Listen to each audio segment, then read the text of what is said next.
Chief Nick Sohyda. What's up? Retired. Retired chief. What's the title now? Deputy chief. Cool, man. One of the OG Eastside Firemen's Club members, where the name of the podcast comes from. We used to drink beer at House Shed. So happy to have you. Well, thanks. Good to be here. I mean, you're 2 blocks away from me. It's a shame we don't see each other more. Long trip, yeah. How's work going? Work's good. You know, it's a different function, different challenge. Having served for chief all those years, you kind of miss the floor. And so part of my responsibility is training, especially with the new folks, not only the regular drills, but they'll come in at all hours and want to train, which is great. And so it's actually a lot of fun, to kind of, help these young folks out. And, it's really made my skills a lot better, especially they let me drive the fire truck again. And I hadn't driven a fire truck in a long time. So my pumping skills and my math and have become very good again, so it's like being a fireman. So I kind of enjoy that part of it. Family good? Everybody's good. Youngest daughter is going to University of Maryland in the fall. Nice. And so everybody's out of the house. Finally. Yeah, I see Riley every once in a while at Starbucks. Yeah. 2 granddaughters. Now. It's all good. You're getting old. I am getting old. So we kind of start always with just like a little bit of background. So what got you into being a lunatic like the rest of us and loving fires, like being a fireman? Yeah. I mean, this is, I think 41 years for me. And I was going to ask you what your total was now. I started as a 16-year-old junior fireman, like a lot of folks. Yeah. Spent 14 years as a junior, got hired in Mount Lebanon in 99, did my 25 years there. And I've been at Upper St. Clair for almost 2 years now. And I think my goal was to make it about 5.5 more years if my health treats me right, get to 63. And I'd probably still want to do it because I still like to go to fires. But even at 57.5, your body starts to wear on you a bit. Like right now, I got a torn rotator cuff. I'm not sure if I want to get it repaired and go through all that misery again. So got good benefits? Yeah. But you do the job the best that you can. Like there's a few things I might struggle with, like hooking a ceiling and stuff like that. But there's a lot of things, you learn to compensate for, and you just keep grinding it, man. I think most firemen are just built different. Like they asked me if I waited for a month to go to physical therapy, because I thought it would get better. And I finally went to the doctors and he's like, hey, it's torn and we'll put you to physical therapy. I go to physical therapy and they're like, you on light duty? I'm like, I've never been on light duty. I mean, the next day I couldn't put my suspenders and my coat on, but I managed to put them on and get on and drive the fire truck. And so it's kind of what we do. I think most people are just a different breed, and I love it. That's good. So 5 more years. 5.5. Yeah. And I'll probably do a little bit of teaching and consulting, but it's going to be time to wrap it up. Here at some point. It's been fun. I think it's hard to leave. That's why I think I did so well leaving Mount Lebanon. Was I really planned on that for many years. 3, 4, 5 years ahead. I'm planning when it's time for me to go, I'm going to go. Yeah. And you kind of tell yourself when it's time for you to go, and hopefully you're prepared. And I think it helps you prepare. I think I was well prepared, and hopefully I'm well prepared to do something else. When this time's up. Good. No, yeah, that's good. That's good to have a plan. That's one thing I always respected about you. One of many, but you left on good terms. You went out happy. Yeah. Some of those guys, you saw them retire and they were just miserable. They are. A lot of people leave the service mad. And I don't know if they know how to leave it any other way. I didn't leave mad at all. I left very happy. I mean, I still miss the men. I stop in and have coffee every once in a while with you guys. You're still down the street. And, I've made a lot of new friends, which has been really, really nice. And, like when we hire you guys, you're all extremely well experienced and really good. And not that they're not doing a great job where I'm at, but there was a lot of opportunity to bring that department forward and continue to bring it forward, especially from a training standpoint. And I think we've made great progress in a little bit of time there. So it's been fun. I would agree. I think everybody needs a challenge in life, and it's what your challenge is. As the fire chief, I pretty much accomplished everything I wanted to accomplish. And I think I got a little stale at some point. It's just too long to be the fire chief. So it was time to go do something else. And I think that's refreshed me, even though I miss the guys in the department. Yeah. I miss being a little bit busier. I mean, I could tell you I'm a little bit bored day to day. our runs might go a little over 500 and you guys were doing 2,200. And even though I didn't go on a lot of those calls, it kept the day really busy and it went by really fast. What was your favorite part in your 25 years? What'd you like most about Mount Lebanon, would you say? It was kind of a dream when I came here. I'd been a volunteer. I had tested a few places, but I had recently gotten married. I had a good job, and quite honestly, I mean, I always wanted to be a paid fireman, but at some point it didn't make financial sense, and in Mount Lebanon's where it made financial sense. Uh, but having been here, I've lived here for 26, 27 years now. One of the things I most appreciate about Mount Lebanon is the education that my kids have gotten here. I mean, they've gotten an incredible education, and they've had great opportunities that I don't know that you get in every place in every school district. Um, the fire department, it was well funded. I think back to my volunteer days and in a lot of consulting work when you in volunteer departments. I was at a consulting job last night with 3 departments. It's always about money, and the arguments are always about money, and they cause a lot of arguments in the firehouse and what you're arguing about day to day. And we never had those arguments in Mount Lebanon, and we really don't have enough for St. Clair where I'm at now. So it's nice to be well funded and well appreciated by the community. And it's just one less thing you have to worry about. So, anything we wanted to do, and probably still anything you want to do and accomplish in Mount Lebanon, you're probably going to find a way to accomplish it and get the financial support for it. Yeah. Yeah. So you mentioned consulting. You obviously travel around, you teach, do these consulting gigs. What do you see for the future of the fire service delivery model in Pennsylvania? Well, right now, what we're experiencing a lot is communities looking at regionalization and not so much consolidation because that scares everybody and mergers. But I'm working on 2 projects right now, one in Mercer County and one local, where it's really driven by government, sometimes the fire department, and they're looking for opportunities. Let's say a fire service administrator or a coordinator. We want to hire somebody full time to help us with recruitment and retention and help us with our record keeping and help us with grants and help us with marketing, where 3 or 4 communities will share that person. And so kind of a regional concept. Up north, we're looking at probably 3 fire departments and 5 communities of hiring some part-timers. And so that'll be funded because some of these communities just can't afford it. Yeah. But it'll be funded across certain communities. And I think that's what we're seeing a little bit of now. A lot of places are hiring paid fire chiefs. You saw somebody just got Ross Township today. Yeah. I think it was named. Collier Township's looking. Rogers went to South Yep, Fayette. Rogers just went to South Fayette. Now, What's up, Roger? By the way, just a side project. This is the first podcast Roger ever listened to. Oh, okay. He gave me congratulations for it. So if you're listening, Roger, what's up, buddy? Yeah, so Roger got that opportunity. There's just I think more of those opportunities. Local government is looking for someone with some experience and some education to give them better guidance. I always say for the volunteers, I think we're afraid of fire chiefs or afraid of these administrators. What I tell volunteer departments is, look, the thing that you lack day to day is a seat at the table in local government. I mean, I think about when I worked in Mount Lebanon, I went to a staff meeting every week, and the police chief was there, and the rec director, and the finance director, and the library, and everybody's there communicating and trying to get their money. They're trying to get projects done. And the fire service doesn't have a seat at that table if you don't have a paid employee representing you. So usually your communication with local government is, once every 4 months I have an hour meeting, or once a year I give you a budget, and it's really hard to get those things. So that gives you a seat at the table. At least in my opinion. But it's not good. I mean, I think everybody understands people are really hard to come by. Our recruitment and retention. I mean, I wonder how robust a lot of recruitment and retention efforts really are. Volunteers don't have a time to do a lot of things, and now you almost need a full-time person to do recruitment and retention to get people. But between that and the cost of everything, I don't know how it's going to survive. Yeah. I really don't. Yeah. Cool. So, how long have you been teaching now? When did you become an instructor? I became an instructor because that's when I actually first met you. Before was teaching at Fool's Weekend in 1996.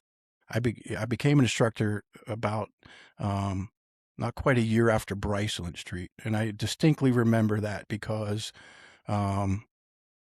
The year I became an instructor, Jim Crawford and his crew were doing a little bit of this firefighter survival rapid intervention thing that they had created based on the experiences of Bryceland Street. And that's where I met Jim Crawford. Um, and a couple minutes meeting, months later, he's asking me if I'd join his crew and go out and teach with him. And then that gave me tons of opportunities to travel the country and meet a lot of people. But on the local level, 1996, so what, 30 years now. And I think I've been adjuncted to State Fire Academy since 1997 or 98. So it goes by really fast. But it's been a lot of fun. Yeah.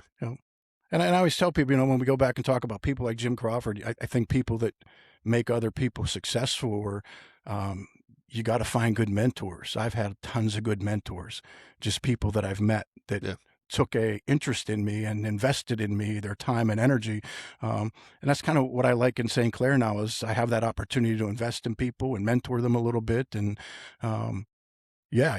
find good people in the fire service, get them to mentor you, help these young people grow and go where they want to go. That's what I think we find fun about it. Going back to Mount Lebanon, it's kind of funny because when I first became the fire chief, you're looking at your own career and you're looking at moving a department forward. And the longer you spend there, the less time it becomes about you and the more it becomes about the people there. And I found the greatest joy in the fire department really when hiring people like you and promoting people in the department to deputy chief. I mean, those are the greatest things. I mean, if I can tell the people the story about you, I mean, I met you playing hockey. I think I was on the Pittsburgh Foals hockey team. I think I was taking you into the bar before you were allowed to be in the bar.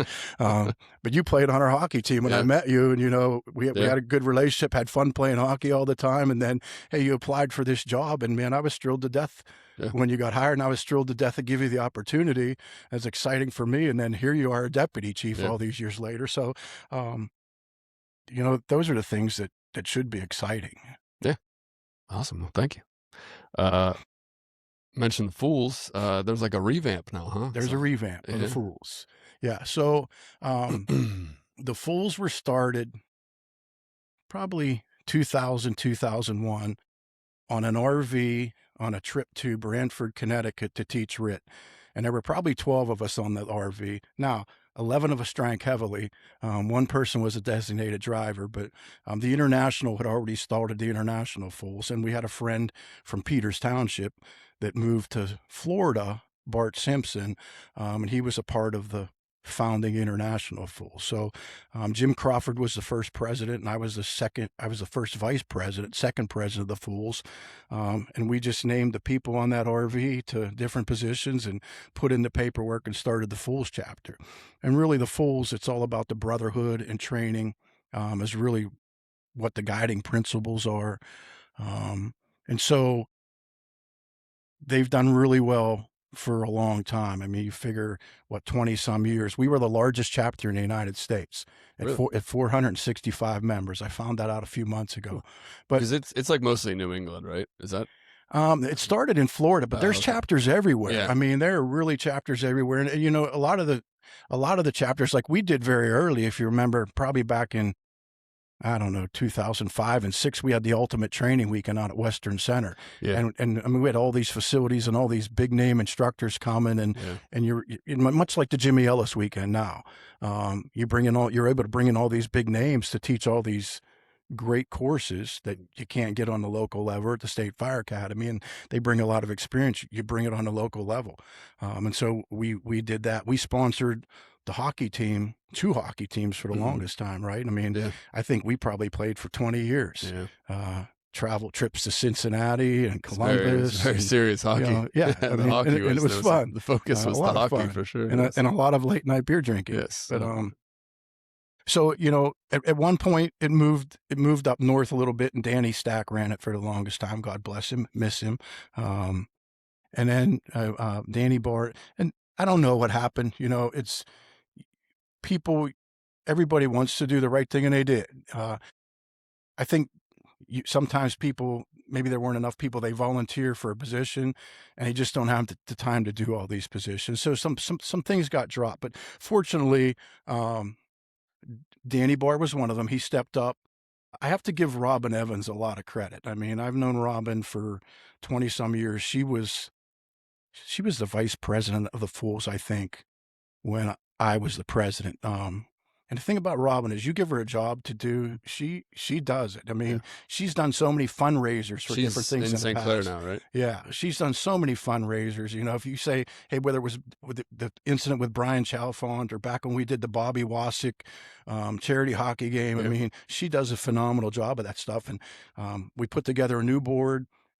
We were on the phone a few. I've tried to stay out of it because I just wanted to get it back up and running because I Yeah. think it's a great organization. I really don't want long term to be on the board, so I'm the vice president. I don't have to do anything, but I just kind of am a cheerleader for the group that has really talked to the international, got it back together. There's well over 100 members. I know right now they went back to the burn camp. The burn camp was something we always went to every summer and Yeah. spent a day at the West Bend burn camp. What else have they done? I know on tap, obviously, they're going to be back in the Jimmy Ellis training weekend.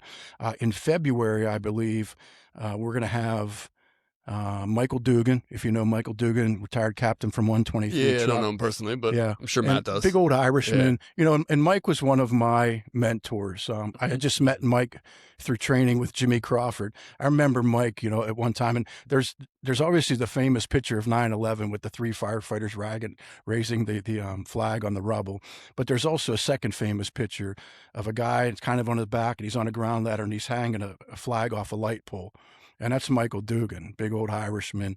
But I remember. I was at a conference somewhere, and I was a student, and he was speaking. It was somewhere on the West Coast. It might have been San Francisco or Los Angeles or San Jose, regardless. And we're out to dinner, and Mike came out to dinner with us because he really didn't know any of those West Coasters. And I'm like, you know, I was a pretty new fire chief then. I'm like, hey, Mike, you know, I said, need a little advice because when I became fire chief, I jumped over a lot of people that were deputy chiefs. And so I went from lieutenant to fire chief, you know, and that's a huge jump day one to day Yeah. two. Most of the guys were supportive, but with any new chief, they're going to challenge you a little bit. And some of them were giving me a hard time. So I'm telling Mike in the bar over a drink, I'm like, hey, these guys are giving me a really hard time. And, you know, do you have any advice? And Mike's like, yeah, F them. You tell them you're the damn fire chief and they better listen. And I said, well, that might work in New York City, but I'm sitting there thinking, hey, that's great advice. I don't know if that's going to work for me, but, you know, that's Michael Dugan. But, he's coming along with Michael Gagliano. And Mike was a Seattle firefighter for the longest time. Mike was, He wrote articles in Firehouse, right? yeah, and he started out teaching this air management concept, you know, after the Tarver incident in Phoenix about how to manage your air, him and a couple other guys. And so he's going to come. He does, you know, a lot of motivational stuff like how to make a great firehouse. This firehouse rocks. He also does something with his wife about firefighter marriages. So anyways, we're going to have at least a training day, a Friday and Saturday or Saturday with some national speakers again. And hopefully we'll continue to do that. And then we've had some conversations with some local guys, including Grit Fire Training, about, hey, maybe quarterly we just host something at a bar somewhere, a 2-hour lecture. I know that someone's trying to work on, I think, is it Bobby Eckert from over the Yeah. Cleveland area? Eckert Fire He's Tactics. He's a Philly guy, yeah. Yeah, he's a Philly guy. I know he's really, you know, high energy. I've met him a few times, don't know him personally, but he's like, hey, I'll get Snap Tight Hose to sponsor this and the Fools. And so we have some people working to try. And really what we want to kind of do with that, although he may start the first one, is give local instructors an opportunity that may have, you know, something they're teaching. It's a little bit beyond the local level, but quarterly. And if you're a Fools member, it'll be free.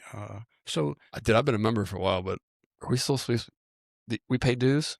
well, we did. I remember they didn't have like, and that was there was no like direct deposit or nothing. Right, that was part of the problem. If you told me every month, right, $5 would come out. Well, when we called down the international, you know, Robin and I were on the phone call, and they're like, "Hey, what do we need to do?" And they're like, "You owe us dues back to 2018."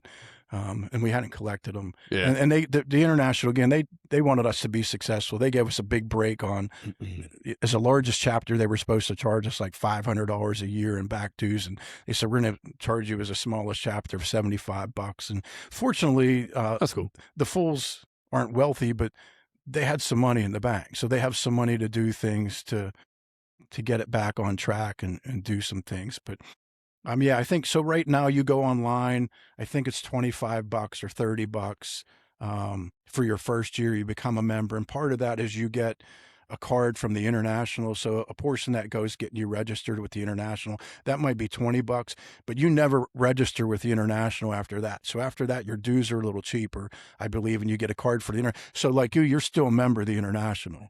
Yeah. It's just there was no local chapter. Gotcha. And I want to say there was no local chapter. There was. It was probably only last October uh, that it wasn't recognized by the international anymore. And here we are, and we probably started in April, and we're back up and running. What kind of spawned that reinvigoration? Was it Well, you or? it was partially me. There was an email that went out or Facebook post that said, "Hey, the organization, we're not recognized anymore." Okay. And I really didn't know what went on, and made a few phone calls. But yeah, I mean, and Jimmy Crawford called me too. I mean, Jimmy Crawford founded this, so I get a call from him when he sees it. And the reality of us is, I believe in the mission of the Fools, the brotherhood, the training, what the Fools did for us playing hockey all those years and all those memories. And I had a great time playing ice hockey with the team for that many years. And, I think Jimmy Ellis would have been very disappointed. I think Danny Stack would have been very disappointed. So when you talk about the brotherhood, I think you talk about it in that vein, or, hey, these are people that were our friends, that were doing the right thing for the fire service, that, we don't want to dishonor them. I mean, they were both passionate about training. They were both passionate. Danny Stack was the president of the Fools for a period of time, so they were both passionate about the Fools. And I didn't want to stain their memory. I just felt like it was the right thing to do, and I don't deserve the credit for it because I didn't do it, the work. I was just kind of the cheerleader, the idea guy. and I think I've always been good at that. You're like, let's go back to Mount Lebanon Fire. People ask me all the time, well, you don't know that, and no, I always had people. I had smart people around me. I surrounded myself with good people, and I let them run. Yeah. And I think that's kind of what we did here. Is we put a team together of people that were motivated and smart, and said, hey, do what you do and run. Like, I'm on this text message with the Fools board, and I generally don't even respond to them, and a lot of them I don't even read. I just assume that they're doing an amazing job doing what they do. And so you were never going to respond to emails. Yeah. I think it's a lesson is let good people do what they do. Don't interfere with them, and they make you look good, and they'll get it back. And I think it'll be one of the strongest chapters. Yeah, that's going to be awesome. Again, and, obviously they're trying to revive this hockey team. Which I've looked at. Maybe they'll sponsor the hockey podcast. Equipment online, but I think that would be a really bad idea for me to play hockey. For those that don't know the story, Nick played his last game at his charity game. Who was that for? The Public Works guy. He played for the Public Works guy that was electrocuted. Yeah. Nick took a little bit of a shot, and would you tear your bicep that time? I tore my bicep. Yeah. And then the next day, Aaron sold her shit. Yep, my wife sold all my stuff on eBay. I mean, it was like $4,000 or $5,000 worth of stuff. If I go to buy that new, it's really expensive. Yeah. But that was really the third injury I had. I mean, I tore both rotator cuffs, and I tore my bicep over a 10-year period playing ice hockey. And we didn't warm up or do anything really to help our bodies. No, I mean, but I was always into working out, and I know you're a big workout and CrossFitter and all that. I mean, when you show up to the rink at 9:00 at night, 2 beers deep, and you go out and try to play 9, 10 o'clock. Sometimes the games were at 11, right? And really, let's be honest. In the later games, we just wanted to get done because the bar closed at 2 o'clock. Yeah. So it's the faster we can get done, we can get up there and have a beer or two, and before we went home. Yeah. So you mentioned Jimmy Ellis and the training weekend. You're teaching. So I'm supposed to work with Jimmy Crawford. He's doing the RIT under fire, which is just basically the RIT skills that we've always taught. We do them under live fire conditions. Just adds a little bit of smoke and heat element, beats us up a little bit more. Yeah. And we're all old. That's a problem. But yeah, I'm probably doing that now. Obviously, there's a lot of hands-on classes, so they've really spread them out. And conveniently or inconveniently, our class is in Mount Lebanon. So if you're in Cranberry, you got to travel all the way to Mount Lebanon, go to the class, travel all the ways back. Yeah.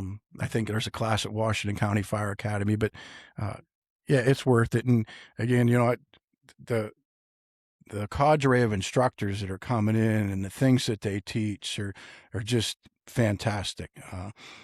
I found growing up, probably like a lot of firefighters, between the age of 16 and 26, I probably went to every class there was and had every certificate there was.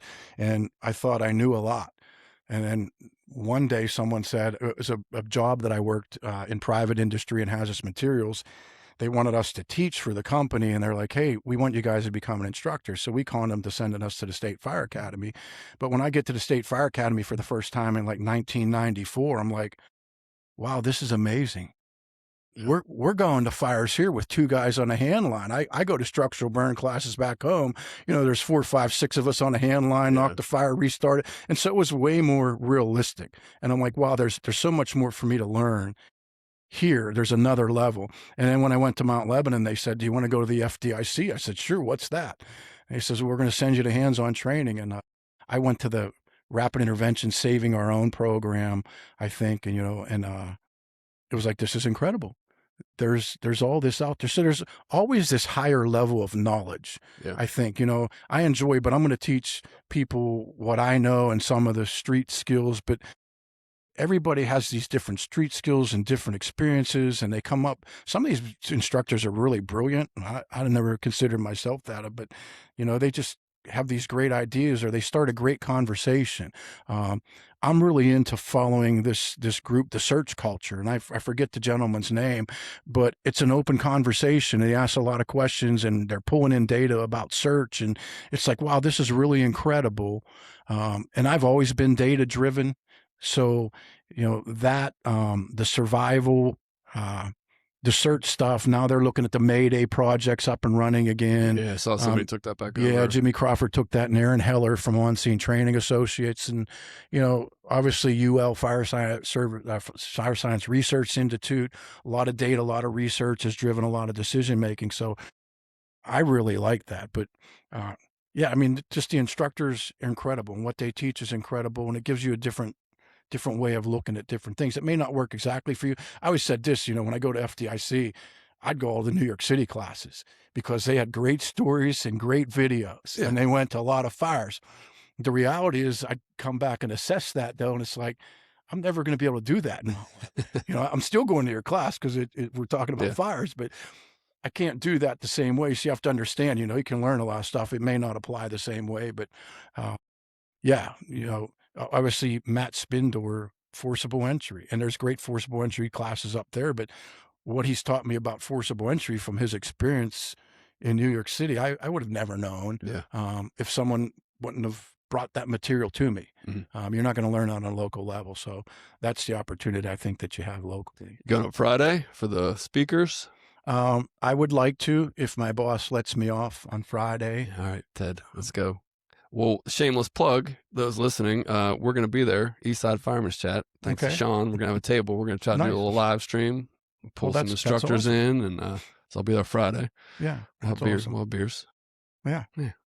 You should. I shouldn't have said that. Yeah. It's a work event, but yeah, you should come. Did you ever tell your audience how the Eastside Firemen's Club started? I kind of alluded to it in the earlier episodes. But yeah, so we had Nick. I want to say you started it, but you didn't start it because Hal started it. But Hal had the sweet double lot with the shed in the back, and Nick lived right around the corner, about 5 houses down the street. And the rule was if the shed door was open, club was open. The club was open. And so a lot of times Hal would just leave that thing open, and whoever showed up, showed up. And I think he started going over a couple of times. It was great for Hal, Right. He loved having the company. Yeah. And then Lauren would go. And we had our own little we'd club. start going over. And he was a great excuse. I mean, obviously he was a great friend and great to hang out with as an older gentleman, but he was a great excuse because if you told your wife, hey, I'm going up to visit Hal, could she ever say no? Yeah, my wife loved it. She can never say no. But he had a small fridge in that shed that he kept beers in. And so the first time that I ever went to, I first met Hal at a fire department banquet. And I usually, as the chief, tried to sit up front, and I tried to sit with different people. And so one year, I'm a fairly new chief. I'm sitting with Hal and his wife, and probably Terry Grunenberg and his wife. First time I ever meet Hal. And Hal starts telling me about the shed. He said, "Hey, when the shed's open, I got beer back there. I didn't know you lived there. Stop there." And so the first day I end up stopping, I'm driving up the road, and there's a sheet of plywood out next to the tree, and it says Chief. He spray paints on it, Chief, the shed is open. Of course, the shed was open, and that was my cue to stop. And so, yeah, once I got you and Lauren involved, it was the East Side Firemen's Club, and we just kind of went there and I had got the beers sign. You together. can't see it from where we're sitting, but the sign's up there. I got it from the Okay, juice awesome, box. So yeah, awesome. we're official, and yeah, those are good times. Especially when my daughter was born, I'd go up there all the time. I'd be bored, I'd be home. It'd be like a Tuesday, it's like 3 p.m. I'd Right, go over, and Hal also had the famous saying, "Just one more." You couldn't leave. You finished your couple beers and you go to leave, and he'd be like, "No, no, no, you can right. have one more, just one more." Yeah, that was great for Hal. I Yeah, mean, he was an older guy, but he spent a lot of time as a volunteer in St. Clair and Mount Lebanon. He really did. He had great stories. It is kind of funny, just the bond I think both you and I and all of us shared with him, and that, hey, here's a gentleman that's probably in his, make me 20 years younger, and he's probably in his 70s, made it into his 80s, and just the stories he would tell and yeah. share with us. If you remember, we always joked that he was on the fire truck with the horses, and he spent time in the Navy. And we would always tell him, "Well, what boat were you on?" He'd say, "No, I was on a ship." And I'd bring a picture of a sailboat. But he was older. But yeah, that bond was forged again just through the brotherhood, I think, of the commonality that we shared in being firemen, and a Yeah, guy that really loved the fire service and loved being around firemen. yeah. And it was good for us, and I think it was great for him. He was a good dude. Uh, doing any more burns lately? Any more teaching? I don't teach much often. Every once in a while, we'll do a burn. Uh, we did our own department burn, but I managed to facilitate it, so I never had to put my gear on and go in. Again, I'm not quite as young. I love it, but I pay for it. Yeah, For a few days after. So hands-on training. I mean, I used to do a lot of RIT survival burns. I might do a burn in here. I'm really not doing survival or RIT hands-on. Most of my training now focuses on incident command. I mean, I teach that 40-hour program for the State Fire Academy. We do it the academy on the road, so it's a Friday, Saturday, Sunday, a weekend off, Friday, Saturday, Sunday. We're doing it 3 times a year right now. There's a lot of demand. They want us to do it more often. And then I go up and teach Structure 4 at State Fire Academy, but it got canceled this year, not because there weren't enough Structure 4 students, but there weren't enough Structure 3 students, and 4 supports 3. yeah, So, at the State Fire Academy, you used to go to Structure 1 and 2, and then you go to 3. So now they've revamped everything. yeah, I'm not so sure what the prerequisites are for 3, but there's Truck Academy 1 and Truck Academy 2. Now there's a Truck Academy 3, and there's an Engine Academy 1 and 2 and 3. yeah, Now I did go to State Fire Academy and help with Engine Academy 1 was probably the last burn that I was at. And I really like the way they've revamped the programs. I think they focus on a lot of more different concepts like Engine Academy 1, a lot more on larger lines and bringing lines up the side of the building. And you're using step guns and deck guns, and they teach you about drafting and just a lot of things they didn't do before, foam operations. And so I think the program's awesome. It's just a little more effort, but I encourage anybody that can ever go to the State Fire Academy to go spend a yeah. week. I'd say the same thing. I mean, similar to the way you said when you started in Mount Lebanon. I mean, I hadn't been there yet, and you guys sent me, and it was eye opening. It was cool. Just, I mean, the training was the training. It was good, but just meeting the people. Yeah, You meeting the mentioned the people. brotherhood. You're meeting guys from the other side of the state that might do things different, might have better ideas, maybe worse ideas, but Yeah. No, you get away a little bit too. I know the challenge for a lot of volunteers is going, trying to make it, Monday, Tuesday, Wednesday, Thursday, Friday, taking 5 days off work. That's a challenge. I think the State Fire Academy has done some things like the Engine Academy program. There's several offerings that run Thursday, Friday, Saturday, and Sunday. yeah, Now there's some long days. Like I think our Saturday we went to 8 p.m. Truck Academy 1 is 3 days, I believe, but they do it a Friday, Saturday, Sunday offering. So they have tried to be more aware of trying to get availability for volunteers. But yeah, if you ever have to get, and I think, like when you go up there, I went up there, you think it's all over the state, but Western Pennsylvania always has a great showing. So we go up there, and there's a lot of Western Pennsylvania firefighters up there with you yeah, from different departments or local. yeah.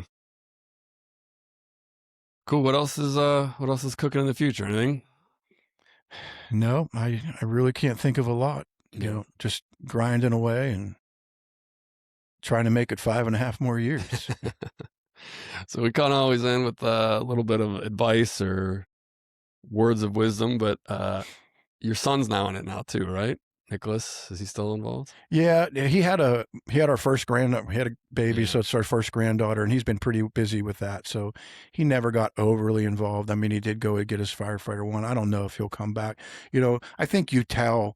I never thought he tried. He probably tried it when he was 26, 27 years old, and I give him credit for trying. But not everybody shares the love for it. Even in your own family. Now, I became a fireman, and I know you became a fireman because our dads were firemen. Yeah. And grew up around the firehouse, and he probably wasn't that much different, but yeah, not you can instill it. I mean, some people just have the passion, and I told him from day one, look, if you're going to do this all the way, or don't do it because it is risky, and you got to be good and you got to be sharp. If you're not going to do that, it's cool. It's fine.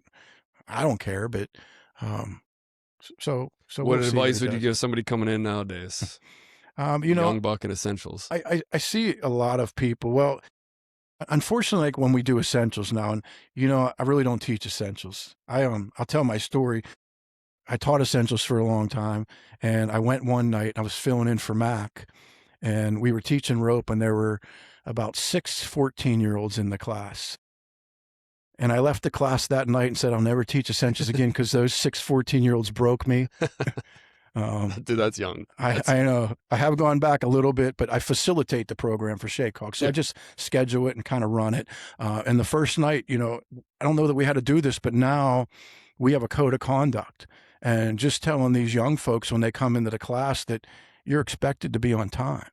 You just don't waltz in here 10 minutes later like nothing's happening. Yeah. If you're not going to be on time, you let somebody know. And I expect you're going to come in and apologize to the instructors and your classmates saying, hey, I'm sorry that I'm late. I got stuck in traffic. Okay. But it's acknowledging that have a little bit of respect for the people. We have to tell them no phones, turn off your phones. We have to tell them to dress appropriately in the class. So I think, and maybe it's not advice for new firemen, but I think dealing with new firemen, you understand that you're not just teaching them firefighting skills anymore. They may not have gotten this at home, and it's not picking on anybody or pointing a finger, but they may not have had this. They may not have learned about paramilitary organizations. They may not have learned what's expected. And so we have to instill that. They don't know what a flathead and a Phillips screwdriver is. So you start talking this. I mean, we almost need a class in essentials day one that's an hour or two. Just so these are the different tools and what they do and how you use them. What do you think about the new program now that it's rearranged a little bit? It's hard to tell. I mean, we haven't even been through a full year of it, but yeah, I mean, I don't know. I mean, I know what they're trying to do is they're trying to line it with the new NFPA standard. I kind of really like that they've added an or a firefighter 2 module. Because before we had a firefighter 2 prep class, there really wasn't a firefighter 2 class for people to get that. I don't know what kind of demand there's going to be for firefighter 2 certification. Some people want it. I think the bigger hurdle for firefighter 2 is you have to have your passenger vehicle rescue technician. And from what I understand from that class, the challenge is you have to have one car for every 2 students. Ooh. So if I wanted to run that for 24 students, I need 12 cars. Yeah. I'm having a hard time in Upper St. Clair getting 3. Yeah. To do some vehicle rescue training. So I think that's the bigger challenge and getting through that program. But I like that they have that program.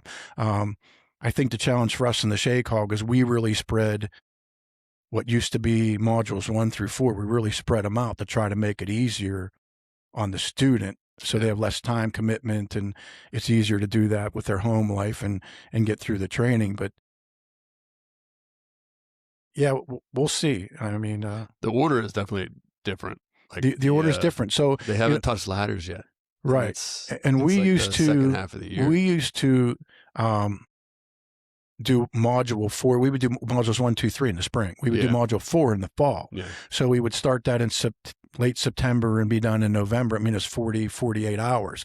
Now it's 88. So I have a little less teaching on the front end, and I have a lot more teaching or class time for the students on the back end. And so we're starting in mid-August and probably running through mid-November to try to get that 88 hours in. But uh, yeah, and we're learning. It's like anything else the state does. I don't want to pick on them, but they just threw it out there and dumped it. And we're calling CCAC, and they don't even have paperwork for it or a class Yeah. outline. And so I think as instructors, we're all learning how to teach the program, and the students are learning. It's going to take us a little while to get it down. And in 5 years, I'll write a new NFPA standard, and who knows, it'll probably change the program again. Yeah. But I think, one thing I mentioned, the State Fire Academy, they've always been shorthanded since I've worked there. And when you talk about bureaucracy, it takes so long to get hired in the state. If I wanted to hire a resident instructor and I advertised today, it could be 9 months to a year. Yeah. But they're finally up to full staff. This is probably the first time in the 29 years I've been there that they have everybody that they're supposed to have, and some really good things are starting to go on. And so I hope we continue to see those things go on. We're still talking about how do we deliver the classroom portions online, where you go into a CADIS and you just come to the class to do the skills. I know that'd be huge for like older people, not but more middle-aged people that have the families and stuff to right, do that online rather than do it on your own through time a Saturday and come do the skills. Sure. I know that Deputy Chief Weiss and I, he's a deputy chief in Harrisburg. During COVID, we were the only two employees that worked, and we were supposed to write online training programs like how to do an initial radio report, how to give a 360 report, what to look for in a 360. So we were writing all these really 30 and 45-minute programs so you could be online, how to do a size up. What are you looking for a size up? All those things. And we put these programs together, and then the state didn't have enough resources. They never did anything with them. And so now they're talking about trying to get those up and on video and actually on a CADIS because I think if we lack one thing in the Commonwealth overall, we lack training for officers. And I think Officer Command's a great program, but only so many people can do Officers Command. And so there's nothing really on the local level where you teach somebody, hey, here's an initial radio port. Here's what you're looking for. How do I size up the building? What are my tactical priorities? I mean, I'm guessing like most of us, probably like you, I was an officer in a volunteer department. No one taught me how to be an officer. Yeah. It was like, oh, I'm 23. There's a lieutenant spot open. I bought beer. They voted for me, and I'm a lieutenant. Yeah. I don't know anything more today than I did yesterday. Yeah. So we need to do a better job on the Commonwealth level, but I think even in our firehouses is just understanding. Look, we need to do a better job preparing officers. It's just we throw them in the seat and throw them to the dogs, and that's pretty common in the fire service. And they're making life altering decisions, for that crew and for that family when they show up in the rig and they've never done this. Yeah. So, where's the practice? Yeah. I think that's where we can improve. But I got off track. I don't even know where we started with the No, I was asking you random questions. You were supposed to give me advice for young people, and you. Well, I don't think anybody would give you any different advice than they probably would have given you a long time ago. Is keep your ears open and keep your mouth shut. There's a lot to learn. There's a lot of smart people in a lot of these departments with experience. Experience matters. You can learn a lot from experience. The one thing I do, I've always heard this new generation is lazy, they're disrespectful. I don't find that generally. What I do find from this newest generation is, and this has probably been for a long time because you've heard it, they got 20 years experience and they've been here for 1 year. And I see that there's, hey, I've completed essentials, and hey, I'm the guy that's around here a little bit doing shifts. I'm entitled to something that the rest of the members aren't entitled to because they don't hang out as much, or I know something, or I'm ready to be an officer. And, I just try to tell them experience, learn how to, like, you get them right away. They get fired. Hey, I want to be a driver. You need to learn how to be a fireman first. Spend 5 years honing your craft and being a good fireman, then worry about being a driver, being a good firefighters. I just think, they push so hard to, and I don't know if it's for a title or more recognition or what that it is, but it's like, I was happy to be a fireman. I mean, when they said you can go back and drive a fire truck, I'm like, this is awesome. And it's still probably the best job there because you don't have to deal with any of the BS. Be a good fireman. Concentrate on that. Everything else will work itself out. For those not familiar with Upper St. Clair, like you mentioned earlier, you guys have come. I'd agree with your statement a long way in the past couple years. Give a little background on how you went from what it was 5 years ago to now. Well, they had a 'Cause study I think it's a good model. I think it's a yeah, good like a lot of example. communities, they had a study to kind of see where the fire department was at and what it was doing well and maybe what it wasn't doing well. You know, um, they've always gotten a bit of money from the township, and they weren't doing anything wrong, but there's never any accountability. And so the way you get accountability is you hire a fire chief.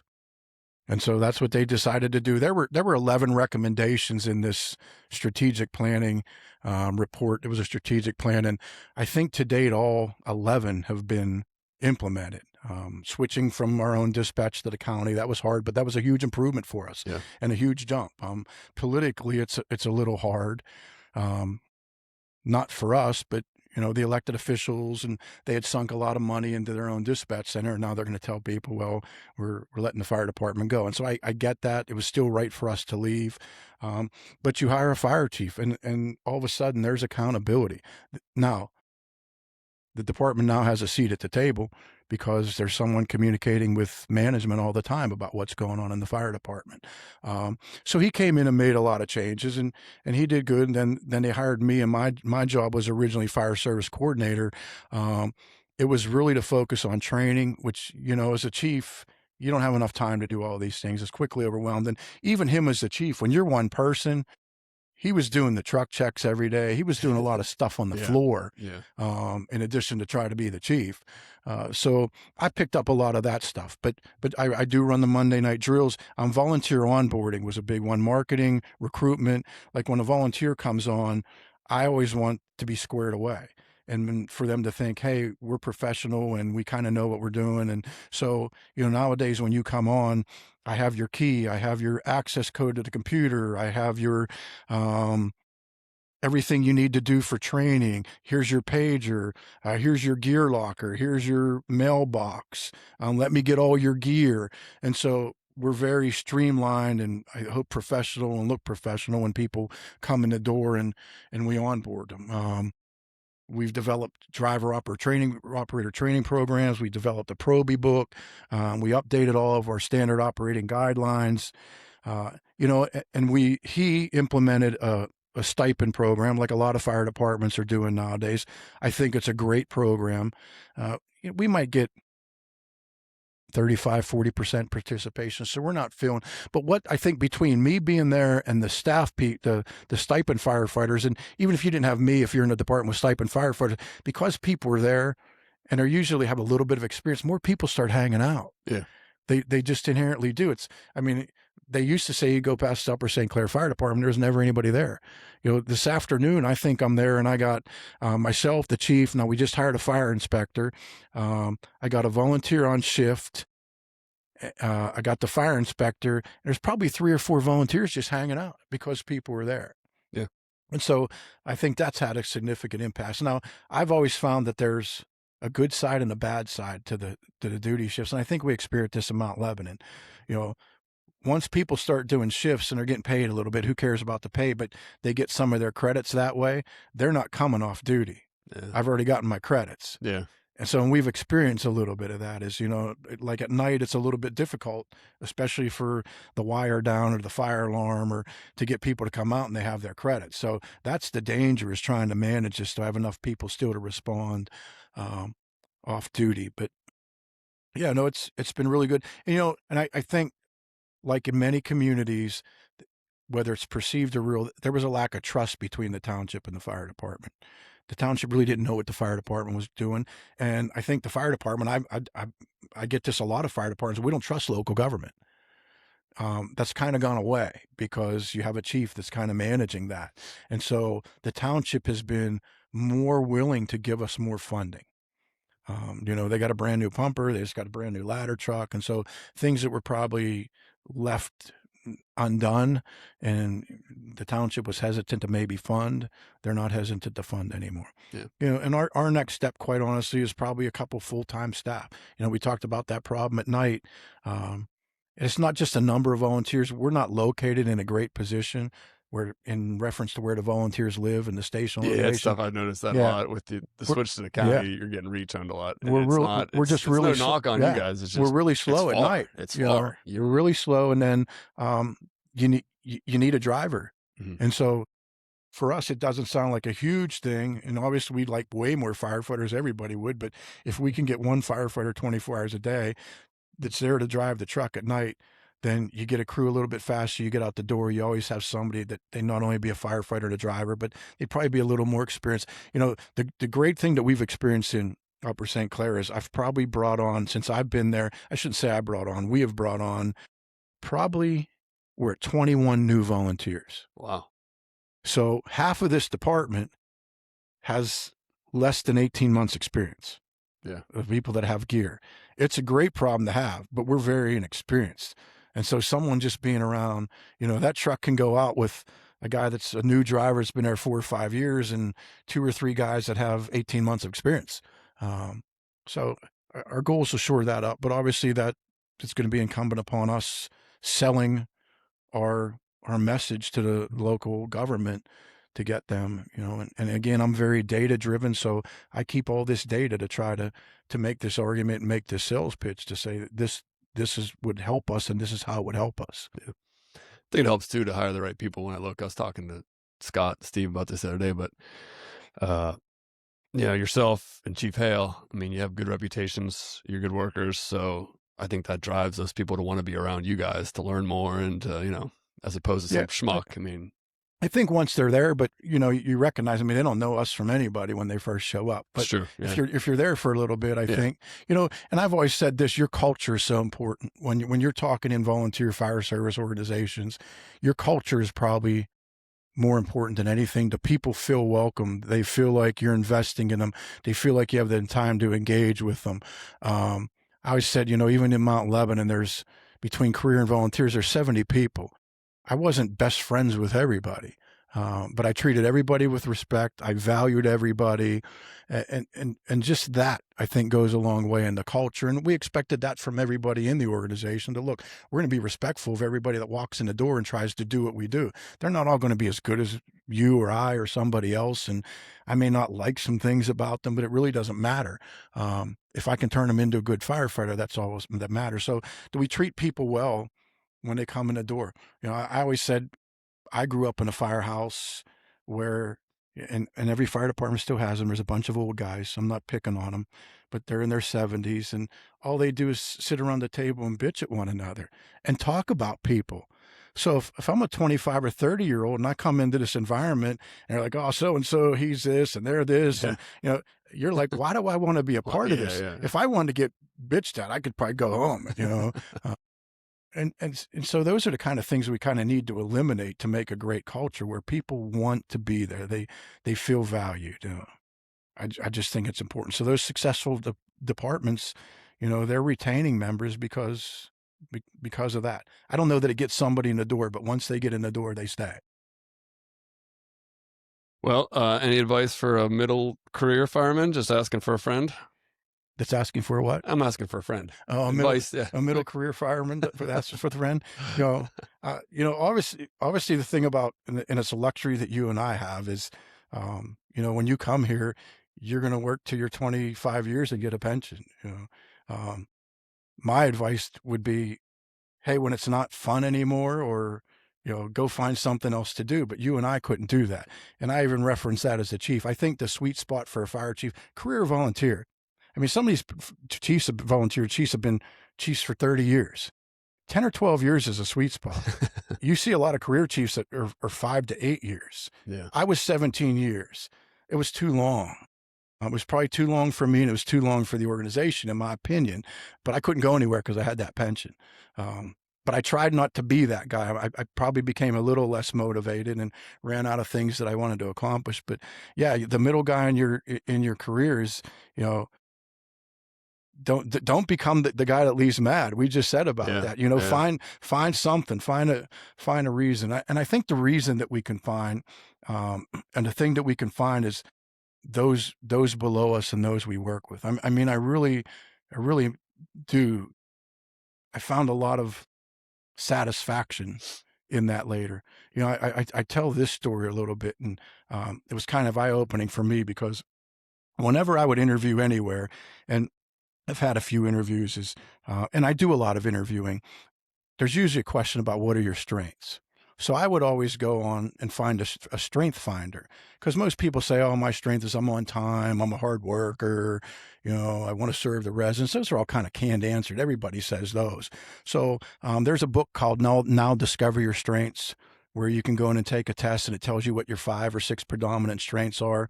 And there's some free ones online. So I would take these. And again, back when I first started as fire chief, achiever was one of my strengths, trying to achieve stuff, both for me and the organization. Activator, getting things done. But a lot of those strengths were really about achievement and me. When I take this now, before I go to St. Clair and I interview, it's funny that all my strengths are pretty much changed to where they're about other people and serving other people. And I think that just comes with maturity and spending time. But find satisfaction in that. What do they tell us? Make sure you make the new firefighter an old firefighter. I haven't told people, we'd go through this in Mount Lebanon. It's always disappointing someone doesn't get promoted. And you always want to be promoted, not only for the money and maybe prestige, but you have more of a say in the organization. But there's nothing ever wrong with being the senior man and being respected. Don't make what you give about your position and how you feel about yourself, about your position, make it about what you have to offer. And it may not require bugles for you to offer that. I met a great individual in one of my classes out in Lancaster, and I walk in and he's a smaller gentleman, kind of unassuming.